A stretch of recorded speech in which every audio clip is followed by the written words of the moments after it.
Imagina esto. Durante décadas, en MotoGP ganaba el piloto más valiente con la moto más potente. Una ecuación brutal, directa, casi poética. El que más frenaba tarde, el que más inclinaba la moto, el que más aguantaba el dolor en los brazos después de 25 vueltas. Eso era MotoGP. Pero algo cambió, y no fue el motor ni los neumáticos, fue el aire. Hoy, un alerón de fibra de carbono que pesa menos de 2 kilos puede marcar la diferencia entre ganar y terminar quinto. Los récords de vuelta caen cada fin de semana, pero los adelantamientos escasean. Las motos van más rápido que nunca y sin embargo las carreras parecen, a ratos, una procesión ordenada. ¿Cómo es posible que el mismo elemento que hace más rápida a una moto también la haga casi imposible de adelantar? Eso es exactamente lo que vamos a desmantelar hoy.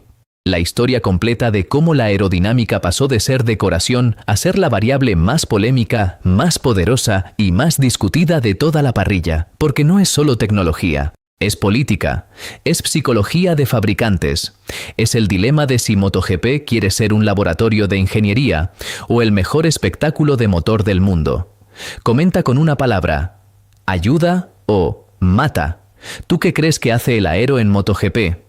Hasta 2015, una MotoGP era una escultura en movimiento. Carenados limpios, líneas aerodinámicas pensadas para reducir resistencia al aire, nada más. Los ingenieros trabajaban el diseño exterior para que la moto cortara el viento lo mejor posible, pero nadie usaba esas superficies para generar fuerza activa sobre la rueda. Era como construir un avión que nunca desplegara los flaps. Todo cambió con Gigi Dall'Igna. Cuando llegó a Ducati en 2013, venía de Aprilia y traía una obsesión. La Desmosedici era el cohete más rápido en recta de toda la parrilla, pero perdía tiempo en aceleración porque hacía wheelies salvajes al salir de las curvas. Un wheelie incontrolado no es solo espectacular, es tiempo perdido. Cada décima de segundo que la rueda delantera pasa en el aire es una décima en la que no puedes girar, no puedes cambiar de dirección, no puedes controlar exactamente dónde va la moto. Y en MotoGP, esas décimas son la diferencia entre ganar y quedar cuarto. La solución que Dall'Igna planteó era casi obvia si pensabas fuera del molde. Si la moto se levanta por delante, añade algo que la empuje hacia abajo. En la aviación llevan décadas haciéndolo. En los coches de Fórmula 1, los alerones frontales son la base de todo el diseño aerodinámico. Pero en motos no se había intentado de forma seria porque se asumía que añadir superficie frontal era peligroso, que en caso de impacto podía convertirse en un arma, y que el reglamento no lo favorecía. Dall'Igna apostó de todas formas. En la Ducati GP15 aparecieron las primeras winglets serias de la era moderna. 2 pequeñas aletas a cada lado del carenado delantero, justo donde el aire golpea con más fuerza. Generaban una carga aerodinámica descendente sobre el tren delantero de entre 30 y 40 kilogramos a velocidades superiores a los 200 km/h. Para entender lo que eso significa en la práctica, es como si alguien se sentara en el manillar de la moto solo cuando más lo necesitas y luego desapareciera en las curvas lentas donde no hace falta. No cambia el peso de la moto, cambia la fuerza que la mantiene pegada al suelo donde antes se levantaba. El resultado fue inmediato y medible. La Desmosedici frenaba más tarde, aceleraba antes y con más confianza, y el piloto podía trabajar el gas con mucha más agresividad, porque la electrónica dejaba de tener que cortar potencia para evitar el wheelie. Era como haber encontrado caballos de potencia gratis, pero en realidad lo que habían encontrado era carga aerodinámica efectiva. La reacción del paddock fue exactamente la que Ducati esperaba, una mezcla de crítica pública y copia privada. Los rivales acusaron los apéndices de peligrosos, de antiestéticos, de contrarios al espíritu de las motos. Y al mismo tiempo, sus ingenieros volvían al box con cámaras y cuadernos. Porque en el motorsport, la mejor crítica que puedes recibir es que tus rivales copien lo que acabas de hacer. La FIM respondió rápido.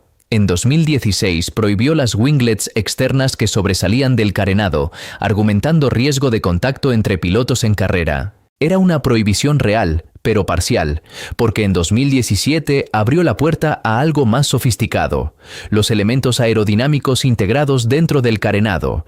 Ya no aletas que sobresalen, sino superficies, canales y formas que forman parte del carenado mismo. más difíciles de copiar, más difíciles de regular y sobre todo más efectivas, porque podían ser mucho más grandes.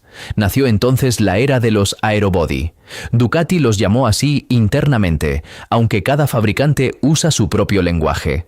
La idea es la misma. El carenado completo ya no es solo protección para el piloto y reducción de resistencia. Es un generador activo de carga aerodinámica. Cada milímetro de superficie tiene una función calculada en túnel de viento, y lo que empezó como 2 pequeñas aletas en el morro de una Ducati se convirtió en apenas 8 años en estructuras de carbono que harían palidecer a los ingenieros de Fórmula 1 de los años 90. Si cogieras una MotoGP de 2015 y la pusieras junto a una de 2024, la diferencia visual sería impactante. La de 2024 parece de otra categoría. Tiene alas escalonadas en el frontal, canales internos que dirigen el flujo de aire hacia el bajo carena, pequeñas aletas en el basculante trasero, superficies en el colín que actúan como difusores y, en algunas configuraciones, elementos laterales que generan efecto suelo parcial. En total, el conjunto aerodinámico de una MotoGP moderna puede generar entre 60 y 80 kilogramos de carga descendente a 300 km/h. Para ponerlo en perspectiva, el piloto que la conduce pesa unos 65 kilos con el equipo puesto. La aerodinámica está añadiendo virtualmente otro piloto encima de la moto, distribuido exactamente donde el ingeniero quiere. Esto tiene consecuencias directas en los números. Las MotoGP han alcanzado velocidades punta oficiales de hasta 366 km/h en circuitos como Mugello. Pero más revelador que la velocidad punta es la velocidad de entrada a curva. Los pilotos están entrando a curvas rápidas entre 10 y 15 km/h más rápido que hace 10 años con los mismos neumáticos Michelin, porque la carga aerodinámica da confianza al tren delantero en un momento en que antes tenían que cerrar el gas antes. El impacto no se limita a la moto. Michelin ha tenido que rediseñar el neumático delantero varias veces en los últimos años para aguantar las nuevas cargas de frenada. Los compuestos actuales trabajan a temperaturas y presiones que hace 5 años se considerarían límite de fallo. Brembo, por su parte, registra en telemetría que la energía total de frenada por vuelta ha aumentado cerca de un 20% en los últimos 5 años. Los frenos de carbono de una MotoGP trabajan hoy a temperaturas que pueden superar los 900 grados en frenadas agresivas. Todo el sistema de hardware que rodea la moto ha tenido que evolucionar para seguir el ritmo de lo que la aerodinámica está demandando. Pero dentro de toda esta ingeniería hay un elemento que merece atención especial: los Ride Height Devices, o dispositivos de control de altura. Ducati los popularizó y los llevó al límite. Son sistemas mecánicos, no electrónicos, que permiten bajar la altura del morro de la moto en las aceleraciones de salida y en ciertas fases de carrera. El famoso Whole Shot Device baja la parte delantera de la moto en la salida de parrilla para reducir al máximo la tendencia al wheelie, dando una ventaja medible en los primeros 200 metros de carrera. En un circuito donde ganar la primera curva puede decidir la estrategia de toda la carrera, 200 metros es muchísimo. El problema es que estos dispositivos trabajan con la aerodinámica, pero también pueden trabajar en su contra. Si el sistema de altura falla durante la carrera, la moto queda atascada en una posición de frenada sin ser la postura óptima para el resto de la vuelta. El piloto tiene que gestionar una moto que no responde como espera, y en MotoGP, una moto que no responde como espera en una curva rápida puede terminar en la grava. Varios pilotos han sufrido sustos serios por fallos en estos sistemas. La confianza que dan cuando funcionan se convierte en incertidumbre cuando empiezan a fallar. Por eso el reglamento 2027 va a prohibirlos directamente. Y no solo eso, el carenado delantero pasará de los 600 milímetros de ancho actuales a 550 milímetros. La punta de la moto retrasará su posición 5 centímetros. Las alas traseras bajarán 10 centímetros. Es una reducción quirúrgica, diseñada para no eliminar la aerodinámica, sino para reducir su dominio absoluto sobre la diferencia de rendimiento entre fabricantes. Porque ahí está el problema de fondo que Dorna no puede ignorar. Cuando la aerodinámica es tan determinante, el equipo que tiene más presupuesto para el túnel de viento tiene una ventaja estructural que el talento del piloto no puede compensar. Y eso es exactamente lo contrario de lo que un campeonato de motos debería ser. Hay un efecto de la aerodinámica moderna que no aparece en los datos oficiales, que no se ve en televisión y que sin embargo domina la táctica de cada carrera: el aire sucio. Para entender de qué se trata, hay que pensar en lo que hace el carenado de una MotoGP cuando la moto va a 280 km/h. El aire llega limpio por delante, choca con las superficies aerodinámicas, se divide, se acelera por los canales internos y sale por detrás completamente transformado. Turbulento, desordenado, lleno de vórtices y cambios de presión. Para la moto que genera ese caos, es perfectamente manejable. El problema es lo que le pasa a la moto que viene detrás. Cuando un piloto sigue a otro a menos de un segundo de distancia, su moto ya no recibe el flujo de aire laminar para el que fue diseñada. Recibe el residuo del carenado del líder, un flujo turbulento que llega a ángulos ligeramente distintos, con presiones variables y sin la consistencia que los ingenieros calcularon en el túnel de viento. El alerón delantero del perseguidor genera entonces menos carga descendente de la que debería. La rueda delantera trabaja con menos presión de contacto. Y en una moto que depende de esa carga para frenar tarde y con confianza, la diferencia es brutal. Aleix Espargaró lo documentó de manera casi didáctica en varias entrevistas. Cuando seguía a otro piloto en carrera, la presión de su neumático delantero medida en telemetría caía de 2.8 a 1.91 bar. Parece poco, son 0.17 bar, pero en MotoGP esa diferencia equivale a medio segundo por vuelta en pérdida de rendimiento y a un cambio radical en el comportamiento de la moto en frenada. El neumático que antes mordía el asfalto con agresividad ahora tiembla ligeramente, da señales inconsistentes, no genera la confianza que necesita el piloto para atacar la curva al límite. Y un piloto que no confía en su freno delantero es un piloto que no puede adelantar. La física detrás de esto es más interesante de lo que parece. El neumático delantero de una MotoGP no funciona como el de un coche. Su forma convexa significa que el área de contacto con el asfalto varía dramáticamente según la presión interna y la carga que recibe desde arriba. Con la carga aerodinámica correcta, el neumático se aplana ligeramente en la zona de contacto, distribuye mejor la temperatura y ofrece un feedback consistente al piloto. Sin esa carga, la zona de contacto se reduce, la temperatura sube de forma localizada y el comportamiento se vuelve nervioso, impredecible, traicionero, exactamente cuando el piloto está más al límite. El resultado táctico es que adelantar en MotoGP moderno requiere resolver una ecuación imposible. Para atacar necesitas confianza en el freno delantero. Para tener esa confianza necesitas carga aerodinámica. Para tener carga aerodinámica necesitas aire limpio. Y el único lugar donde tienes aire limpio es en cabeza de carrera. Es un círculo cerrado que favorece estructuralmente al piloto que llega primero a la primera curva y gestiona bien las primeras vueltas. No es casualidad que en los últimos años el porcentaje de victorias que van a manos del líder de la primera vuelta haya aumentado de forma consistente. Y el impacto va más allá de la táctica individual. Ha cambiado la psicología de cómo se disputan las salidas. Los pilotos invierten una energía mental enorme en los primeros metros de cada carrera, porque saben que perder posiciones en la salida ya no es algo que se pueda recuperar fácilmente en la vuelta siguiente. No es miedo al contacto, aunque eso también existe. Es el cálculo frío de que cada posición perdida en el inicio implica un neumático delantero menos efectivo, una frenada menos agresiva posible y una carrera que ya empieza a perderse desde el semáforo. Los ingenieros están trabajando en este problema desde ángulos distintos. Algunos equipos han experimentado con configuraciones aerodinámicas específicamente diseñadas para reducir la turbulencia generada hacia atrás, pensando en las situaciones de tráfico en carrera. Otros trabajan en setups que priorizan la consistencia del neumático bajo condiciones de flujo variable. Nadie ha encontrado todavía la solución perfecta. Y eso, paradójicamente, es lo que hace que la situación actual sea tan interesante desde el punto de vista técnico. Es un problema real, sin resolver, que cada equipo intenta abordar con recursos y filosofías distintas. Los números no mienten, aunque a veces hay que saber leerlos. En MotoGP 2024, el número de adelantamientos por carrera en la clasificación final es el más bajo de la última década. Y sin embargo, el tiempo de vuelta medio es el más bajo de la historia del campeonato. Esa contradicción resume perfectamente el dilema de la aerodinámica moderna. Las motos nunca han sido más rápidas y las carreras nunca han sido más difíciles de remontar. Para entender cómo se llegó aquí, hay que volver a la época que muchos aficionados recuerdan con nostalgia.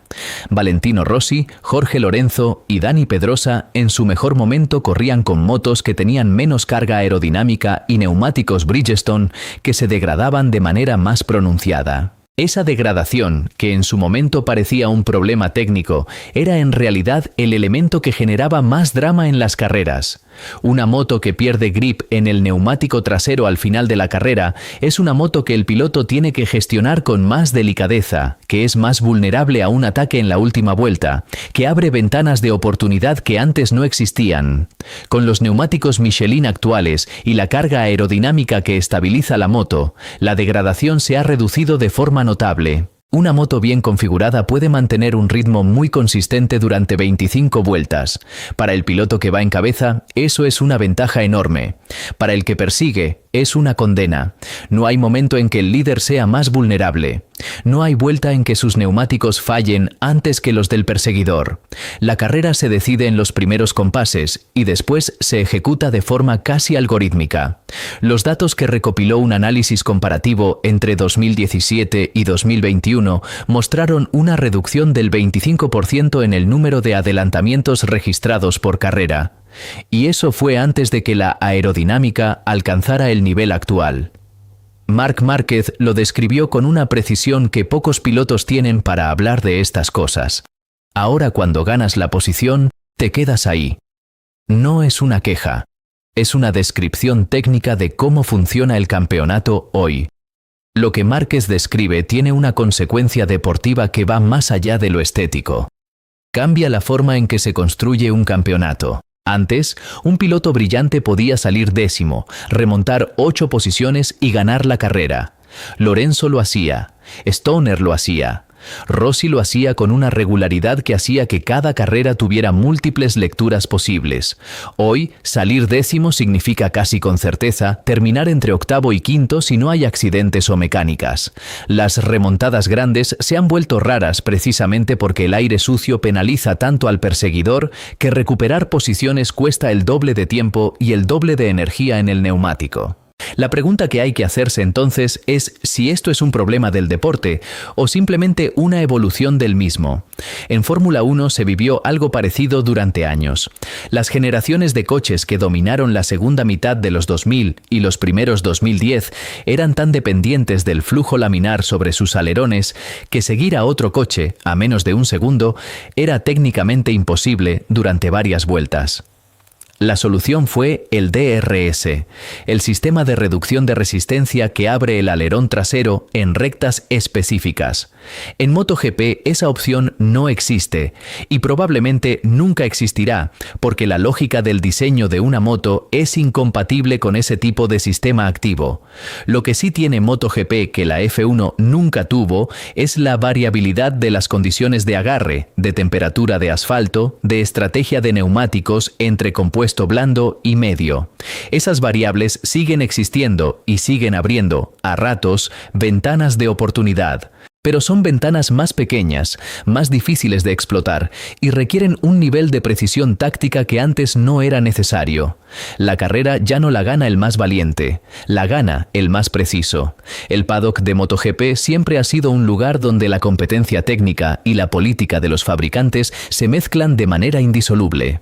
Pero con la aerodinámica, esa mezcla se ha vuelto especialmente intensa, porque las diferencias económicas entre equipos para desarrollar aerodinámica son enormes y los beneficios en pista son directamente cuantificables. Ducati invierte en su departamento de aerodinámica y en el acceso al túnel de viento de manera que ningún fabricante del pelotón puede igualar. No porque los otros no quieran, sino porque Ducati lleva más años en esto, tiene más datos acumulados, más iteraciones de diseño probadas y una cultura interna que trata la aerodinámica como una prioridad estratégica desde los tiempos de Daligna. El resultado es visible. La Desmosedici es hoy la moto más afinada aerodinámicamente de la parrilla y esa ventaja se ha traducido en dominancia deportiva. En 2023, las motos Ducati ganaron más del 70% de las carreras del campeonato, sumando las distintas versiones que circulaban en diferentes equipos. Frente a eso, Dorna y la FIM tienen un problema de fondo. Si permiten que la ventaja aerodinámica de un fabricante se consolide sin límites, el campeonato deja de ser competitivo. Y un campeonato que no es competitivo pierde audiencia, pierde patrocinadores, pierde el interés que lo sostiene económicamente. Por eso el paquete de cambios para 2027 es tan ambicioso. No es solo técnico. Es una decisión política sobre qué tipo de campeonato quiere ser MotoGP.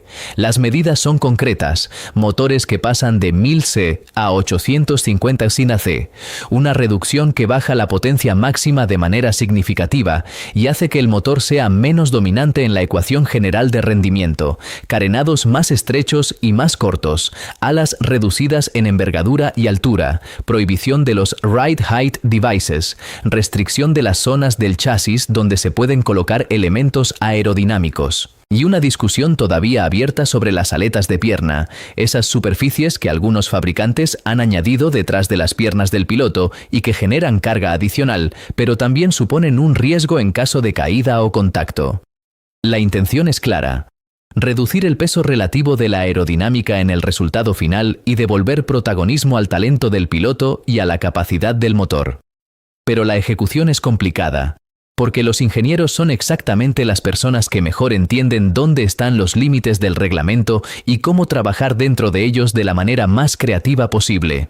Ya ha pasado en Fórmula 1, cada vez que se prohíbe algo específico, los equipos punteros encuentran otra solución en el margen de lo que queda permitido.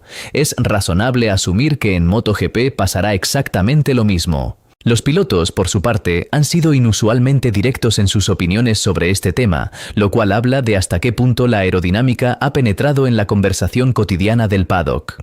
Marc Márquez apoya los cambios de 2027 con el argumento de que reducir la carga técnica de la moto amplifica la diferencia que puede hacer un piloto excepcional. Jorge Martín ve en el nuevo reglamento una oportunidad para que las peleas en pista sean más frecuentes, aunque reconoce que es imposible predecir exactamente cómo se redistribuirán las ventajas entre fabricantes. Pecco Bagnaia tiene una postura más matizada. Entiende la necesidad del cambio, pero le preocupa que reducir la potencia en un momento en que las motos están en la cima de su desarrollo tecnológico sea un paso atrás difícil de justificar. Y Pedro Acosta, con la franqueza que lo caracteriza, va directamente al fondo de la cuestión. Si el objetivo es tener más espectáculo y más adelantamientos, la solución radical sería quitar toda la aerodinámica y volver a las motos de hace 10 años. Acosta tiene razón en el diagnóstico, aunque no en la solución.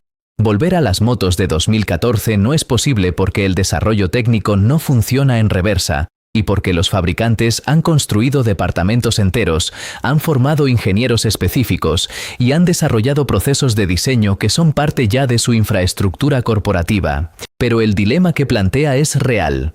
Si la aerodinámica crea un problema que solo se resuelve eliminando la aerodinámica, ¿cuánto se puede restringir antes de que deje de ser MotoGP y se convierta en otra categoría? La respuesta que Dorna parece haber encontrado no es eliminarla, sino calibrarla. Reducirla lo suficiente para que la diferencia entre el mejor y el segundo mejor paquete aerodinámico sea explotable por el piloto, no determinante por sí sola. Crear un margen donde el talento humano todavía pueda compensar una desventaja técnica moderada. Es el mismo equilibrio que buscan todas las categorías de motorsport cuando la tecnología empieza a dominar al ser humano, y es un equilibrio que nunca es permanente, porque los ingenieros siempre van a seguir buscando el siguiente milímetro de ventaja. MotoGP siempre ha sido un experimento en movimiento. Pasó de los 2 tiempos al 4 tiempos en 2002, una transición que muchos consideraban imposible de gestionar. Introdujo la electrónica avanzada cuando nadie sabía qué era el control de tracción aplicado a una moto de carreras. Cambió a neumáticos únicos de suministro cuando la guerra de neumáticos empezaba a distorsionar los resultados. Cada vez que la tecnología amenazó con dominar el espectáculo, el reglamento encontró una forma de recalibrar el equilibrio sin destruir lo que hacía interesante al campeonato. La aerodinámica es el capítulo actual de esa historia. Y lo que hace especialmente fascinante a este capítulo es que la solución no está clara todavía. No hay un consenso en el paddock. No hay un reglamento ya escrito que haya demostrado funcionar. El cambio de 2027 es una apuesta, una hipótesis de que reduciendo la carga aerodinámica se recupera espectáculo, sin sacrificar el nivel técnico que hace a MotoGP el campeonato más sofisticado del mundo del motor. Puede funcionar. Puede también generar consecuencias inesperadas, como que algún fabricante encuentre en la nueva normativa una forma de construir una ventaja diferente, o que la reducción de potencia cambie el equilibrio de tal manera que el campeonato se redistribuya de formas que nadie anticipó. El motorsport tiene una larga historia de reglamentos diseñados con una intención que produjeron resultados completamente distintos. Lo que sí es cierto es que entender la aerodinámica es hoy imprescindible para entender MotoGP. Cada carrera que ves tiene debajo esta capa de física, de táctica, de psicología de fabricantes y pilotos que determina muchas de las decisiones que observas en pista. ¿Por qué un piloto no ataca aunque lleva 3 vueltas pegado al líder?